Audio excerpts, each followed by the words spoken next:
From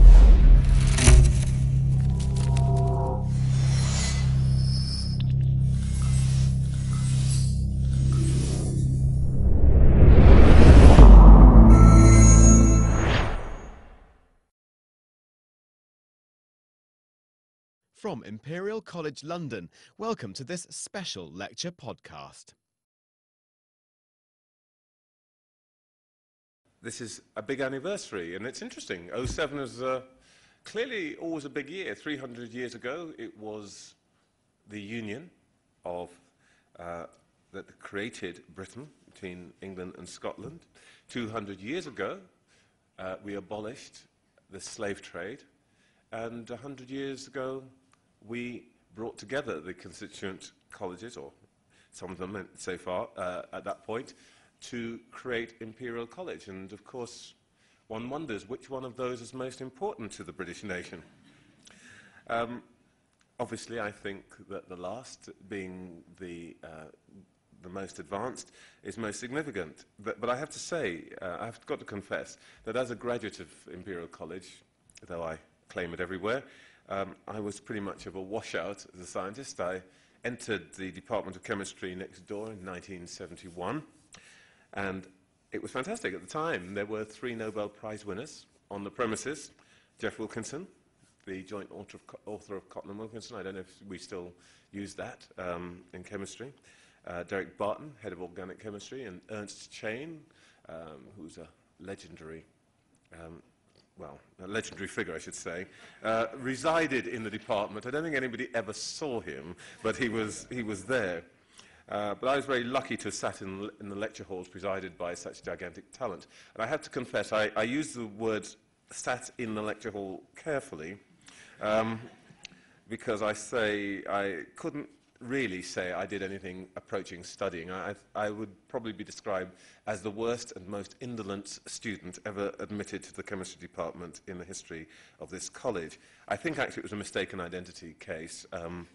At the same time as I was at Imperial, my friend Trevor Tutu, who was the son of the Archbishop of Cape Town, was in the biology department, and we got to know each other very well, because every few months, or no month really went by when we didn't have to swap the internal mail that was addressed to the wrong Trevor, and I'm going to leave you to guess why people mixed us up in this place. We weren't that diverse in that sense at that time. And I have to say, happily for the staff and other students here, I very seldom went to labs. The lure of the big city, and then of politics, really took over. It became too strong. And I say it was a good thing, not just for me, but mostly for everybody around me, because 6 months into my time here, I had a chance encounter, or at least that's what I'm saying. It was a chance encounter between a beaker of benzene and a naked flame, which put me in hospital for the best part of a month, led to a major inquiry. And I think that if you go back to it, you will discover that the main conclusion of the inquiry was that I was a completely careless idiot. And I still bear the scars, but tonight there will be no mechanical aids, no bangs, and no whistles. Now, instead, tonight my task is to reflect on the increasingly difficult relationship between diversity and equality. I want especially to address this question against the background of a dramatic demographic and social change here in the United Kingdom and across Europe as a whole. And finally, given the surroundings in which I'm speaking, I want to address one of the more difficult issues facing scientists today, the question of difference. Issues of human diversity become more and more significant every year in my lifetime. It's not just the race row on Big Brother, I'm going to return to that in a moment, or the alienation of Muslim communities that should provoke our interest in human difference. There's also a positive side. More people of different kinds are meeting each other more frequently than at any other time in human history, I would guess. We're more and more curious about our own origins and what makes us like others and different from them. You only need to look at the growth of genealogical research sites on the web, and that you can see how much that reflects an intense new interest in human similarity and human difference. The subject of difference isn't ever far away from the headlines. Gender, ethnic, religious difference, even, I think, issues to do with disability and non-disability emerging too. But aside from the very powerful observation by Steve Jones that race really is a social and psychological construct rather than a biological one, I think we hear very little from the scientific community on questions of why we feel moved to hostility across ethnic and racial lines, the extent to which men and women are different, the degree to which this should matter. As a journalist, I find that most doctors remain uneasy with the ethical considerations arising out of the speed of technological discovery about, for example, human performance and behavior. And that discovery is every day transforming what we mean by the words impairment and disability. Yet, here in this institution, I read of rather brilliant work, which I suspect tomorrow will change our understanding, not just of impairment and disability, for example, as I say, but of the very concept of life and death, or at least a moment at which we can say these things occur. The point I want to make to you tonight is these are big matters, historic matters, and in my view, too important for the pub gossips on the one hand, and not to be left in the hands of the racists, the eugenicists on the other. They're also too significant, I think, to be left to the politicians, bureaucrats, and assorted busybodies. They need what we used to call in the ads the appliance of science, not least because what scientists do pretty well is to ask the right questions. We are still a nation which is not quite at ease, either with our objective diversity or the differences of identity which people feel very strongly, whether they are gender, whether they are to do with race, whether they are to do with faith these days. So how do we start to think about these questions? Well, I would say there are two big stories, and speaking as a journalist, there are two stories that are dominating the newsstands and airways this month, and they will dominate the newsstands and airways this year, and they will dominate them this decade, and probably for the lifetime of everybody in here. Both will determine what kind of world our descendants live in for generations to come, and both cry out for the rigor and for the data that scientific method can bring to bear. One is the bundle of issues exemplified by global warming and climate change, a question, really, of whether we can survive our own industrial and technological success. And here, actually, scientists are pretty vocal.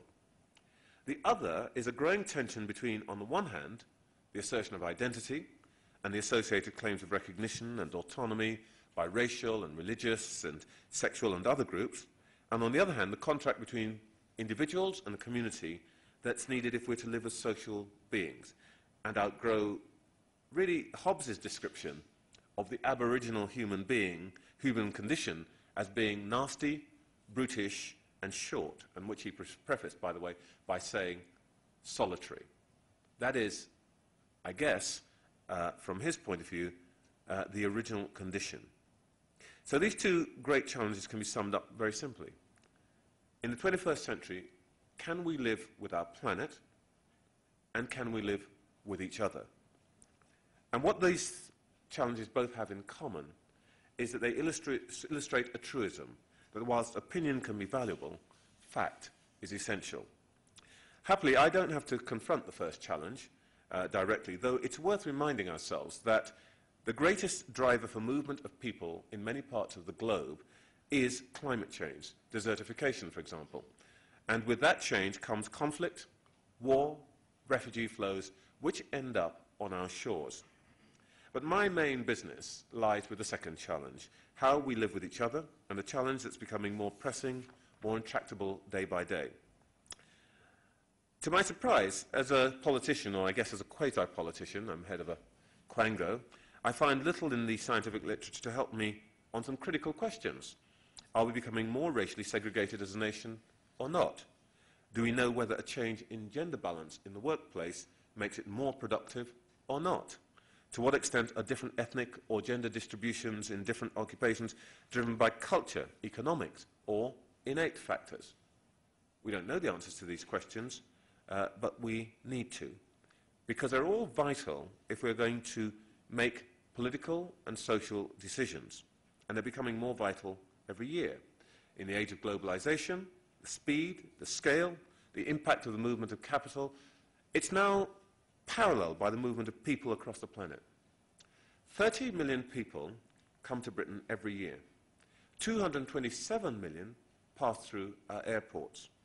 Today, the United Nations reckons that 200 million people live and work outside the country of their birth. And by the way, anybody here who comes from a developing world background will tell you that in many developed countries, this has to be the future. The flows of what are called remittances, that is, money that's sent back from here by people who are working here from abroad, now total something like $180 billion each year, more than all the flows of official aid across the globe put together. In some countries, taken as an example, Jamaica, 10% of export earnings are remittances. They exist because of the movement of Jamaicans to other countries. Filipino nurses and house workers send back $7 billion a year. This is a new framework in which we're living, one that's not going to change. It's altered the way we live. Immigration has changed the culture and the colour of our society. And again, it's changing it faster every year. Half of all migrants arrived in the UK in the last generation, a third in the last decade. Not only do we face more migration as an inevitable consequence of globalisation, but we face the challenge of greater diversity of migration. When we used to talk about 10 or so ethnic communities. In fact, when I was at college here, we would talk about 2 or 3. Today, there are 300 different languages and more spoken here in London. And whereas we used to assume that most migrants would settle in London and other large cities, we're now seeing relatively small towns being settled by substantial numbers of foreign workers. Communities have to find ways of coping with this reality. And finally, there's a challenge of greater transnational nationalism.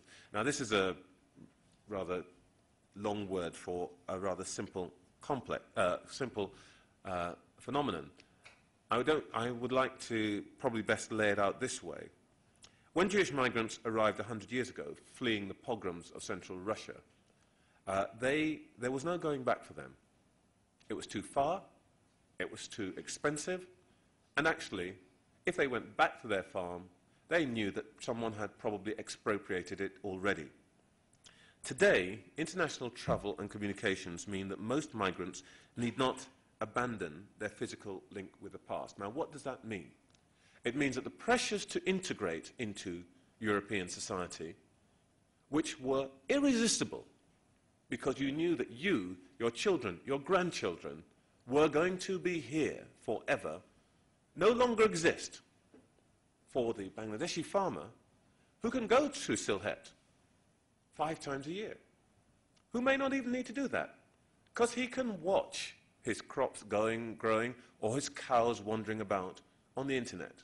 And he can talk to his brother-in-law and tell him, I think you haven't dealt with the field in the north corner of the farm, from his place in Tower Hamlets. It's all different. And all of these things contribute to a society in which there is more change, there is less pressure for people to live together in a compatible way. And we see what the results are in a political sense. The pollster who is best at this is a man called Ben Page. He works for Mori, who you will see delivering exit polls and so on general election night. Some months ago, he did some work for us which looked at the diversity, not the non-whiteness, that's, say, not what proportion of a particular area is non-white, but how many different ethnic groups are there in a particular area. They call it fractionalization now. He looked at that across the country. He calculated the rate of change of fractionalization in different boroughs. Interestingly, he could construct a league table. And he found the borough which has had the greatest rate of change in fractionalization, interestingly enough, it's a borough called Barking and Dagenham. Any of you who follow politics will know what Barking and Dagenham has become significant for in the last year. It has become significant because it has become a hotbed of racial conflict. It has become one of the mainstays of the British National Party's political development. They now have, I think, 13 councillors in that borough, more than in any other part of the country. What is that telling us? It is telling us that the rate and pace of change in different parts of this country is so unsettling that it is changing not just our politics, but the way that people think. We know from our surveys that the British National Party is not a party that is loved by the British people. Most people loathe them, even the people who vote for them. So why are they voting for them? They're voting for them because they are worried. They are worried about change in accents in the shops, change in who they see in the high street. That is why I talk and worry about how we can become a nation at ease with our diversity. Because as long as we are unsettled, we know where that leads us to. We've seen it throughout Europe in the 20th century. We've seen it recently in France. So this is a big and complicated story. And probably the biggest story for this decade as industrial relations was for the 1970s, economic liberalization for the 1980s, the fall of communism for the 1990s. Yet for all its richness and complexity, much of the media reduces this whole story to we've got too many immigrants. Or alternatively, if you're on the left in the media, you make it a story that everyone who feels uneasy about a response to diversity is a closet racist. The fact is, we have to avoid making this story into one which says we're not presented with complicated challenges. Well, of course, for much of the political and media classes, we can talk about it in abstract because we can afford to live where we like, we can send our children to the schools that we choose, but for most Britons of all backgrounds who have to live with this kind of change, it's far easier to see the everyday frictions of this new diversity than its benefits. So that's why when asked what proportion of the British population is non-white, most people will say, on average, between 20 and 25%.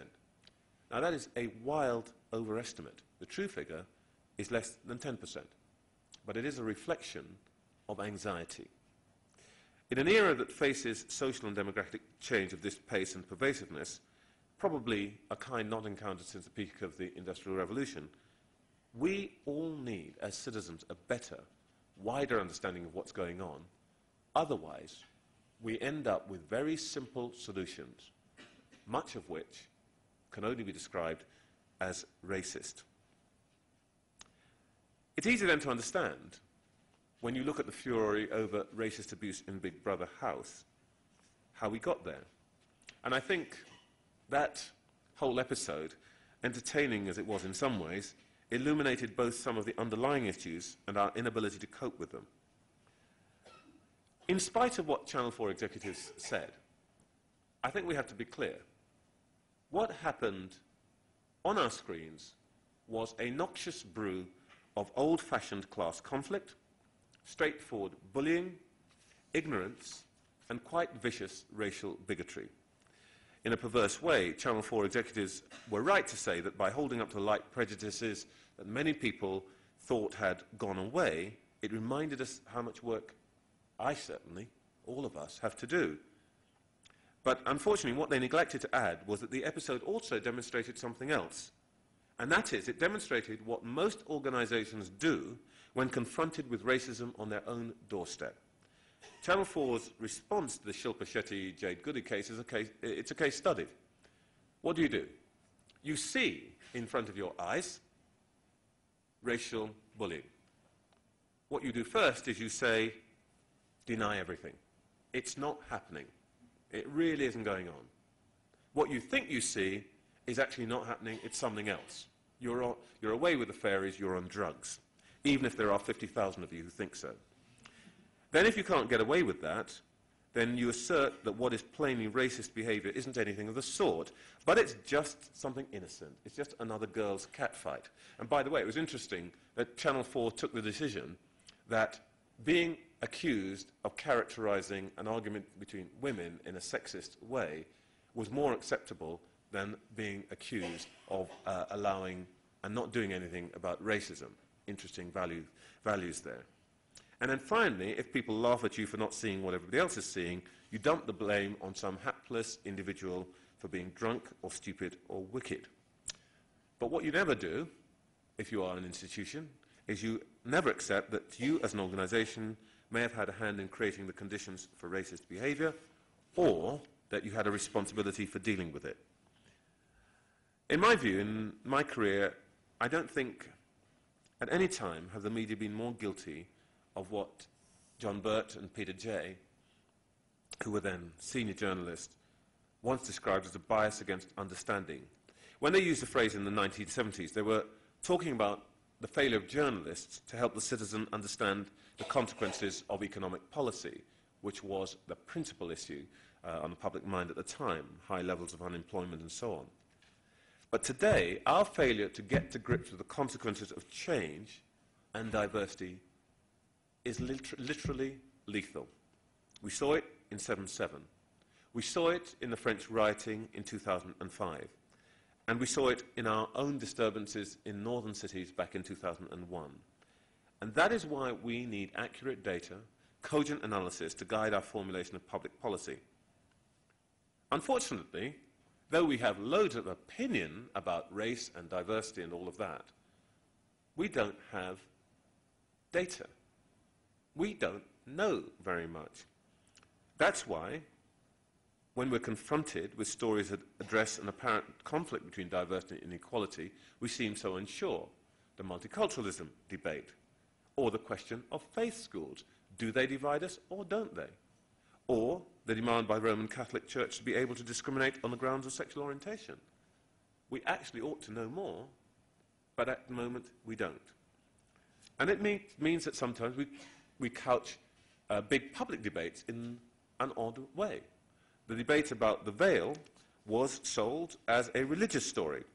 It is actually a cultural question, in that some Muslims from some countries think it necessary to wear the niqab.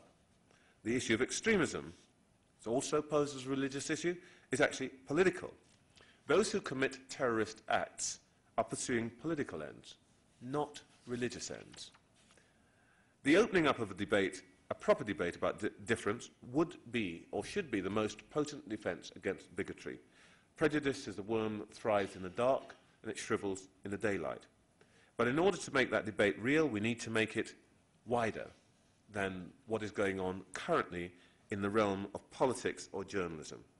In short, we need some help from disciplined minds which are used to dispassionate inquiry.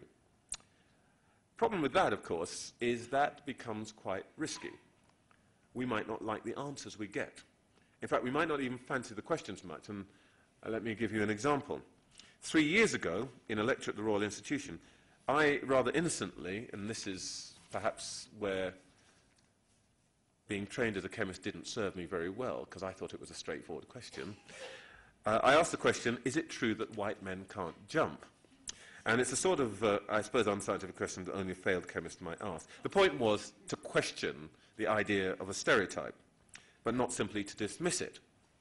I accept Steve Jones's hypothesis that race as a genetic fact is flawed, or category is flawed, since most of us share largely the same set of genes. But I think it's equally unhelpful to pretend that there's no significance to belonging, for example, to an ethnic group. That women or disabled people or lesbian and gay people don't experience the world differently some of the time from men or non-disabled people or straight people. The real task is to work out which of these differences matter and where they do, to decide as a society whether we need to do anything about it. In particular, we need to decide whether they matter because those differences lead to inequality. In that case, we have a moral and political duty, I would argue, to right the injustice. So let me return to my question. Is it true that white men can't jump? Let's see how we make this one work. The answer, actually, is probably the quantum mathematician's answer to just about everything. Yes and no, simultaneously. It is true that white men can jump, but then we've got to decide who we define as white, given that if you go back far enough, we're all Africans. Welcome to the family. And when we say jump, do we mean long, or as the Americans say, broad jump, i.e. horizontally? at which some kinds of black men excel, or do we mean vertically, at which Europeans rule the roost? But it does raise some questions which hang around the corner of 1,000 conversations at dinner tables, pubs, and groves of academia. And let me take you into some rather difficult territory and ask some questions. Why is it likely that out of 8 Olympic 100-meter finalists next summer in Beijing, it is probable that at least 6 will be men of African descent? And no matter which nation's anthem is played, the gold medalist is very likely to have a black skin. Since 1964, the first year, in spite of remembering Jesse Owens since 1936, in which African Americans were allowed to play a big part in their country's Olympic effort, the gold medal in 100 meters has been won by a man of West African descent 8 out of 10 times. And when it wasn't an American, it was usually a man from a former British colony, Hasely Crawford of Trinidad or Linford Christie. And since 1984, all medalists, except one Italian, have been of West African or very occasionally South African stock. Ditto the marathon if you replace the words West African with East or North African. In the long jump, the dominance of African Americans and Cubans in the same period was broken only by a Welshman, Lynn Davis, back in 1964, and a German, Dombrowski, and that was in 1984 when the Americans weren't there. And on the other hand, if you're jumping vertically, there's a different story. A lot of Russians, Germans, the odd Chinese winner, but not a single winner of West African descent other than the Cuban, Javier Sotomayor. And his achievements were rather thrown into doubt when he unfortunately put the high into high jump when he tested positive first for cocaine and then for anabolic steroids. In the pool in 2008 Olympics, you are unlikely to see anyone of my ethnicity or South Asian origin take a swimming gold, but you'll see busloads of Chinese or Japanese winners. Closer to home, there are virtually no black managers of English football clubs, the preponderance of top-line black players being startling by contrast. They're out of 550-odd Premier League players, a third are black. If you go to an Arsenal versus Chelsea match, at least a third and sometimes a half of those on the field are of African descent.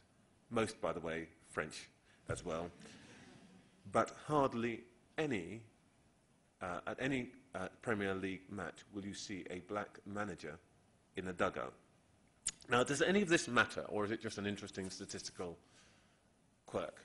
Well, it does matter. It matters massively. Because if we're going to tackle inequality, we have to understand what kinds of inequalities are socially constructed. For example, the absence of black football managers is, in my opinion, a straight case of systemic discrimination. Has nothing to do with talent whatsoever.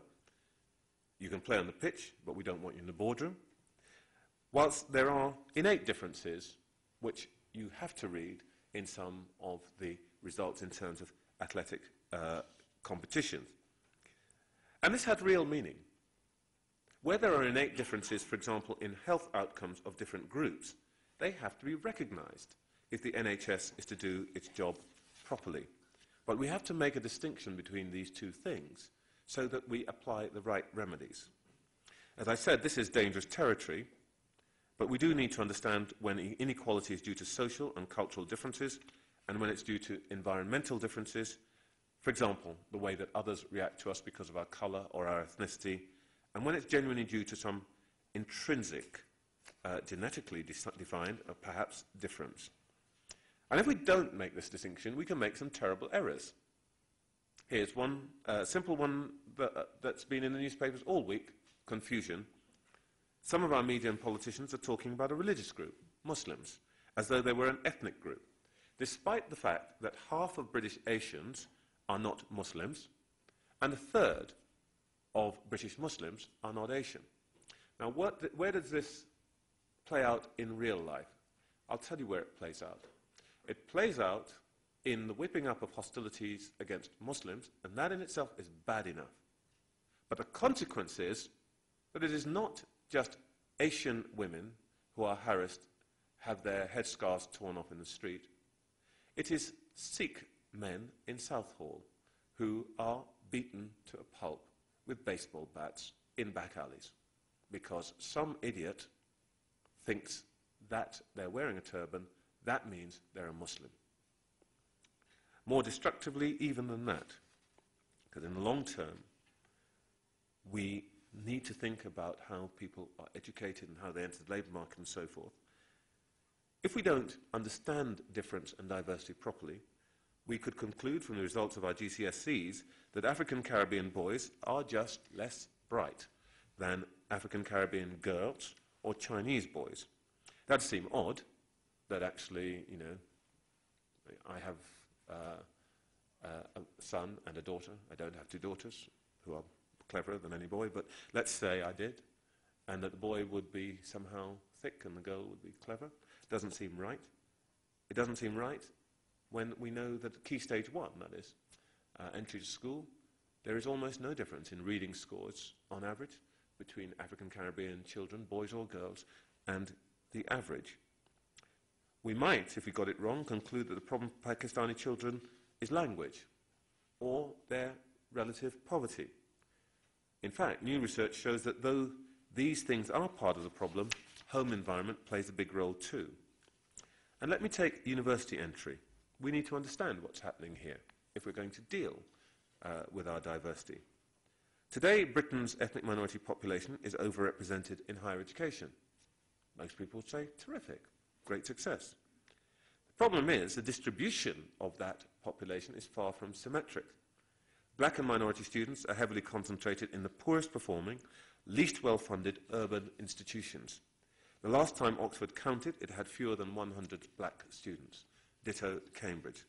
The explanation offered usually is that these students aren't qualified because they underachieve at school.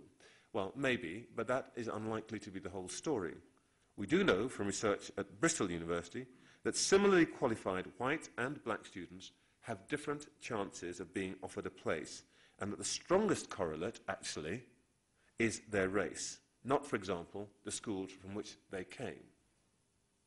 Imperial, of course, I have to say, is ahead of the game, and I want to pay tribute to Sir Richard, because under his leadership, you've made the issue of diversity a major concern. I know that 1 in 8 of your home undergraduates is from an ethnic minority, at least 1 in 8.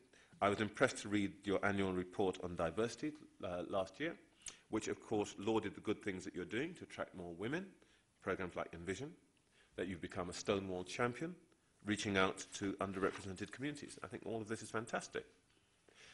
But actually what pleased me even more is probably the things that made the Council rather anxious. And that was the ruthless honesty with which you laid out the data on gender, race and other issues, so that we now know that there are, or at that point there were, more women staff leaving Imperial than there are joining. Your ethnic minority employment profile is way below that of the city as a whole, and that I believe this is true, but I'm happy to be standing corrected, that if you work out the numbers for every student of Asian, for African Caribbean descent on this campus, home student of African Caribbean descent, there are 60 of Asian heritage. I don't say this in order to take Imperial College to task. I say it to emphasize that the first step to doing anything about these shortcomings is to acknowledge them and then to measure them. And as I pointed out in relation to Channel 4 earlier, this is something that most institutions find almost impossible to bring themselves to do. We need data and analysis to tell us what's going wrong. We can't afford to guess. For example, the reason that higher education is so important is that it can play a decisive role in making racial prejudice history in this country. Survey evidence shows that the strongest correlate for the absence of prejudice is a university education. Graduates are likely to display a fraction of the prejudice we see in non-graduates, but we don't know why. And unfortunately, at the moment, nobody is asking the question. We should, because if we can find an answer, then we can apply it.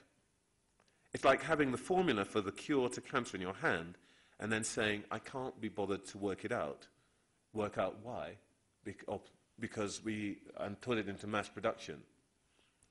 We don't know whether the evidence tells us that the absence of prejudice among university graduates relates to the nature of the kind of person who comes to university, the fact that they have different lives after university, earning on average between and £20,000 more than non-graduates, or whether university educates prejudice out of people in some way.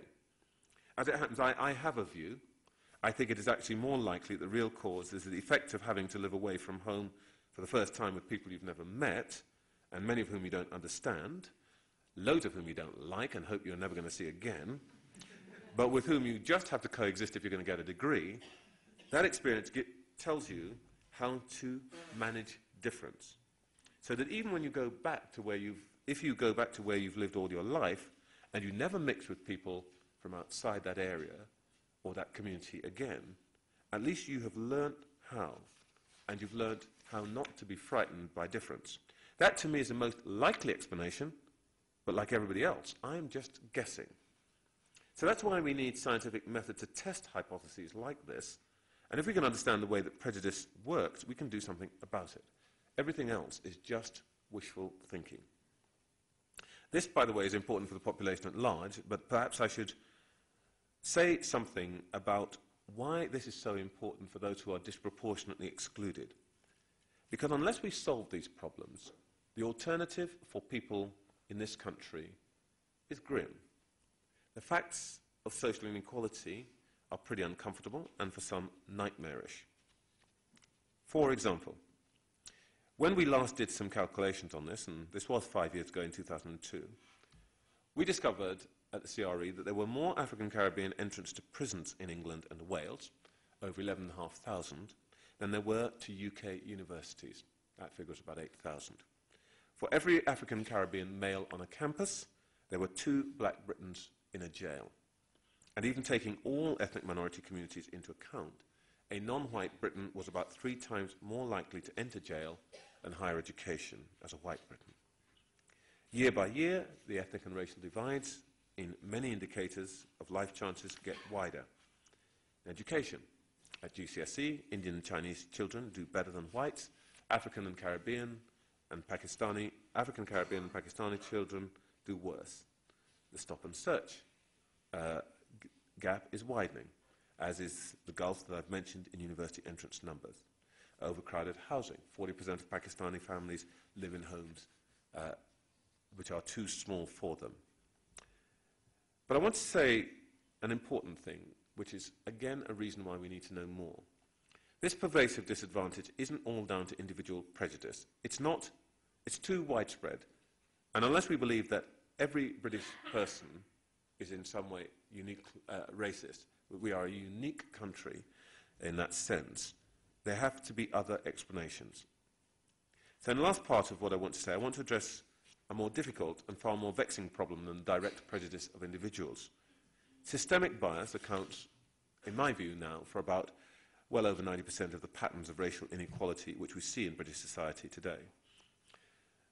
The causes of bias are rarely to do with a single action by a single individual.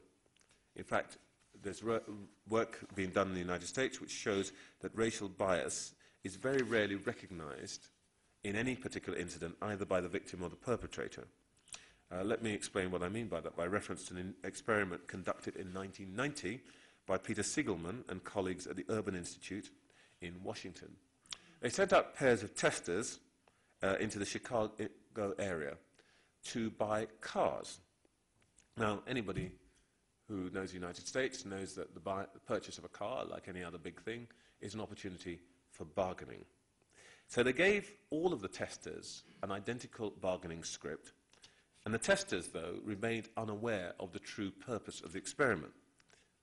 So what happened? They had 700 examples of sales negotiations between purchaser, dealer. The study found that white males were able to negotiate the lowest price for their cars. The same car cost, on average, white females $130 more than white males. Black women paid $400 more than white males. And black men had to settle for a price $1,060 higher, on average, than white males. Further studies suggested that these results were valid nationally. And the implications of the study were important in that most cases, neither the perpetrator nor the victim realized what was happening. And bear in mind, it is not in the interest of the car salesperson who's taking commission to reduce the price for anybody, including white males. A mixture of stereotyping, self-exclusion, there's a suggestion that black customers limited themselves to certain dealers only, and some other factors were in operation here. None of the individual encounters could be described as racist or biased, but the overall aggregate result was consistently biased. And to perhaps make this more intelligible in a local and contemporary sense, traffic congestion obviously doesn't seem anything to do with racism unless there's something I haven't discovered. But the way we make choices about, individual choices about when and where we drive, is an example of how perfectly reasonable individual choices can turn into a collective disaster. A few years ago, every driver in London took a rational decision based on cost and time and comfort and other factors to climb into a car, drive to work. And that was fine when there were only 3,000 or 30,000 drivers. But when it became 300,000 drivers, people independently making the same perfectly rational decision, we had a result which no individual driver could predict and for which no individual driver could feel responsible, and actually which no reasonable driver would want, because it held them up. We all know that the roads actually would be clear if the people who don't need to drive didn't drive, and that the people who don't need to drive is anybody but me, generally speaking. But the point is, none of the 300,000 who drove during that period is some secret anarchist who wanted to clog up the roads. The mayor could have spent a lot of time worrying about, the 300,000 individual decisions and so on, but what we did was introduce a new tax, the congestion charge. A third of all drivers have changed the way they behave, and they've made a new decision, equally rational, but it now has a price involved in the decision, and that means that they are, sadly for many people, I think, taking the bus and the overcrowded tubes. Now, the point I'm trying to make here is that when we're trying to tackle the issues of discrimination, it is all too easy to think of discrimination purely as a series of individual decisions made by people of malign intent and ill will. Actually, most bias, and I've been talking about race, but it is equally true about gender bias. It is probably true about some kinds of bias in relation to disability, and almost certainly true still about bias in relation to sexual orientation. Isn't like that. And that makes it much, much more difficult to tackle. Now, I'm not suggesting that we try to tax racial discrimination, but I do think that racism is no different from other kinds of socially undesirable behaviour, and what we need to do is change people's actions. Now, I've been talking about social and cultural behaviour, and I want to return at the end because, again, as I say, this is a scientific, I hope, still a scientific institution that likes to think about these things in that way, about a more difficult territory. Are there areas where there are real intrinsic differences, but ones which we can do something about? What challenges do they pose? Well, I want to give you a clear example of where such differences exist. We need to decide whether we accept them, whether as a society we want to do something about them, or whether we say you just got to live with them. And nowhere is that clearer than in the area of health care. Every year we make clearer distinctions between different population groups, what you now might call ethnicities, and their health. We know that men of Irish background die of heart attacks more frequently than men of English background. Should we just accept that? Leave it. It's just one of those things. We know that babies of mothers born in Pakistan are twice as likely to die before their first birthdays as the average. Do we need to act on that, or is it simply one of those things? We know that many ethnic groups have reduced tolerance to things that most take for granted, disproportionate intolerance of fresh milk, African Caribbeans, for example. Now, if we were to bring back the daily milk ration for school pupils, should we give children of West African ancestry something different? Because their constitution is, on average, different. Inherited conditions, cystic fibrosis, relatively common amongst whites, rare amongst black Britons. Sickle cell anemia, the reverse. Should we provide special services or concentrate our work in these areas in districts dominated by whites or by blacks, respectively? Or would that be discriminatory? A question we have to ask ourselves every day in a more diverse society. Coronary heart disease. South Asians, more likely to suffer from coronary heart disease, 40% more likely to suffer from coronary heart disease, and 3 times as likely to be diabetic. Should we locate specialist units in areas of high Asian concentration? And given the current obesity obsession, even the way we're fat is different. Northern Europeans and West Africans equally have the chance of being overweight, but whilst you can observe your fat collecting in front of you, if you happen to be of European stock, around your waist, my excess fat piles up where I can't really see it. So, right behind me, so to speak. Now, Europeans have a bigger problem because the fact that your fat is where it is means it's easier to get into your bloodstream and choke your organs and so on, but my problem is purely cosmetic, but there you go. The question is, how do we take account of all of this? In principle, it's clear that if we want everybody to get the best out of the NHS, we have to respond to different needs, different groups, in different areas. But if we do that, does everybody understand that as equality? For me, actually, the answer has to be yes. But for many people, this will sound like social engineering of the worst kind. I would argue that if we want everyone to contribute to society, we need to treat them according to their need, rather than saying if their bodies don't fit, they can't be cared for. And there's a question, therefore, do we allow some individuals to be relatively disadvantaged in order to ensure that equality between population groups is maintained? And I want just perhaps, since I left this university and I went into public life, I think quite unjustly I have acquired a reputation of being controversial, but I suspect this is more because I retain some small smidgen of the patterns of thinking that says, let's push this to the logical conclusion. So let me, before I sit down, push something to a logical, maybe, conclusion, and turn to the most controversial area of all, difference which is intrinsic, but for which no social remedy is possible. And I'm going to return to the sports arena, specifically to running, where expensive kit and need to be part of a team don't have any significance. The Kalenjin people of Kenya come from an area the size of the Lake District. Yet they've emerged as the greatest long-distance runners the world has ever seen. And when I say they, I mean they. I don't mean just a few, I mean dozens of them. 12 of the world's top 20 distances 2 years ago were not just Kenyan, but they were Kalenjin. 12 of the top 20 in the whole world. Danish scientists traced the group to a specific valley in the Nandi Hills within the Kalenjin region. And they've done some experiments which show that this cluster is not the result of social conditioning, running to school or something like that, or of the environment, or altitude, or diet. But it's down to some genetic inheritance in this particular group.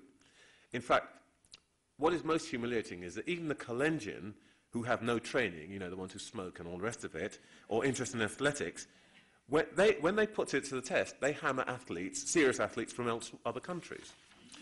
Now, this is not a race thing. It's not a general advantage. It's about a particular group and a particular kind of competition.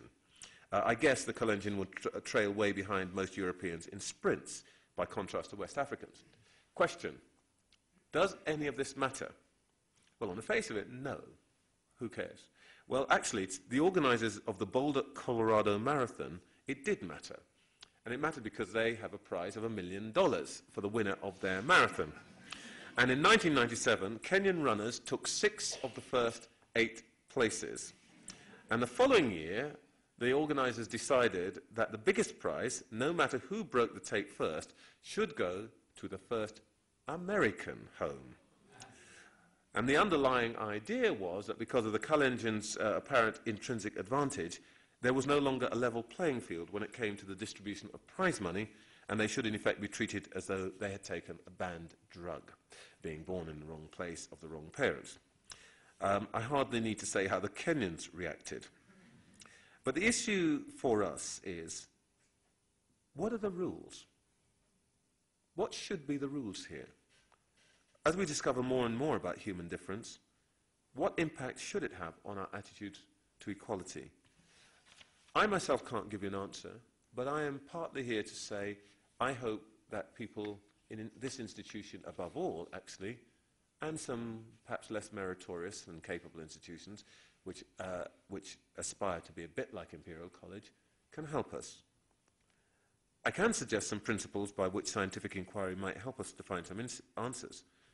First, I think there can be no barrier on scientific inquiry. The more we know, the better we can deal with these difficult questions. What politicians and the rest of us do with the fruits of scientific discovery is one thing, but that should never stand in the way of scientific inquiry. Second, all data should be available to everyone. If we're going to argue about the relationship between difference and equality, we all need to argue from the same platform of knowledge. And third, we need to include the scientists in the dialogue. They can't be protected from the meaning of their work by laboratory doors. And that means, for those of you in here who are researchers and so on, it's not enough to say, I collect the data, I've got no interest in its meaning. Today, there is still too much confusion and misinformation about difference. And that confusion is fed in the darkness of ignorance. It needs to be dispelled by the light of knowledge. I've said, by my reference to what happened in Barking and Dagenham, why I think this is so important. It's not abstract and recondite knowledge. It is knowledge that will help us to address the central dilemma, the central driver of conflict in most developed societies today. That is how important this is. But we don't have to go into history to see what getting it wrong on race and difference means.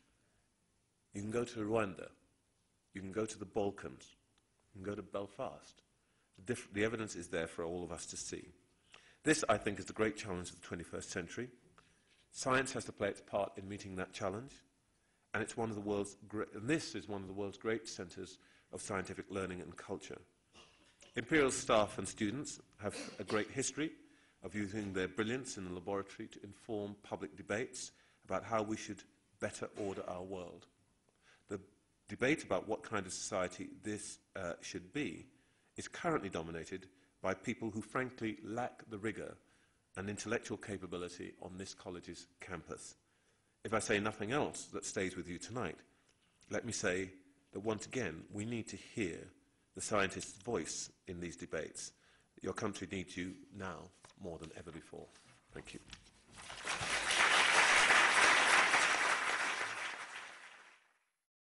You've been listening to a special lecture podcast from Imperial College London.